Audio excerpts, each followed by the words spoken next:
విశాఖపట్నంలో 76వ గణతంత్ర దినోత్సవ వేడుకలను ఘనంగా నిర్వహించారు. ముఖ్య అతిథిగా ఏఈ వి త్రినాథరావు హాజరై గాంధీజీ చిత్రపటానికి పూలమాల వేసి జాతీయ పతాకాన్ని ఎగురవేసి విద్యార్థులు దేశభక్తి గీతాలను ఆలపించారు. అనంతరం రాజు, ఈఈ రాంబాబు, ఏఈఓలు రమణమూర్తి, అరవింద్ కుమార్లతో అధికారులు, సిబ్బంది పాల్గొన్నారు.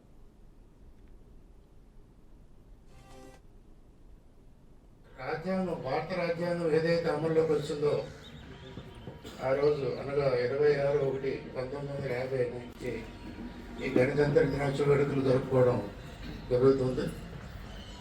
మనకు స్వతంత్రం ఆగస్టు 15, 1947 వచ్చిన తర్వాత దేశం విముక్తి కలిగింది బ్రిటిష్ వారి నుంచి.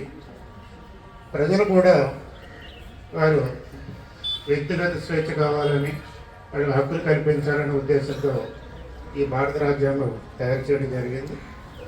అది 26/1/1950 నుంచి అమల్లోకి వచ్చింది. ఆ రోజు నుంచి మనం ఈ గణతంత్ర వేడుకలు జరుపుకుంటున్నాం. 75 సంవత్సరాలు పూర్తి చేసుకుని 76వ సంవత్సరం ఈ గణతంత్ర వేడుకలు జరుగుతున్నాయి. మనందరం ఏదైతే మన పెద్దలు ఎన్నో త్యాగాలు చేసి స్వతంత్రం తీసుకొచ్చి మనం స్వేచ్ఛగా బతకడానికి రాజ్యాంగాన్ని తీసుకొచ్చారో దాన్ని అమలుపరుస్తూ మన భావితరాలకి మన ఆదర్శంగా ఉండాలని కోరుకుంటూ సెలవు. రాజ్యాంగం, భారత రాజ్యాంగం ఏదైతే అమల్లోకి వచ్చిందో రాజ్యాంగ పరిషత్ ఏర్పడింది. తర్వాత డ్రాఫ్టింగ్ కమిటీ కూడా డాక్టర్ భారతరత్న బిఆర్ అంబేద్కర్ గారి సారథ్యంలో డ్రాఫ్టింగ్ కమిటీ చాలా కష్టపడి దాన్ని తయారు చేశారు. అది 1950 జనవరి 26వ తారీఖున అమల్లోకి వచ్చింది.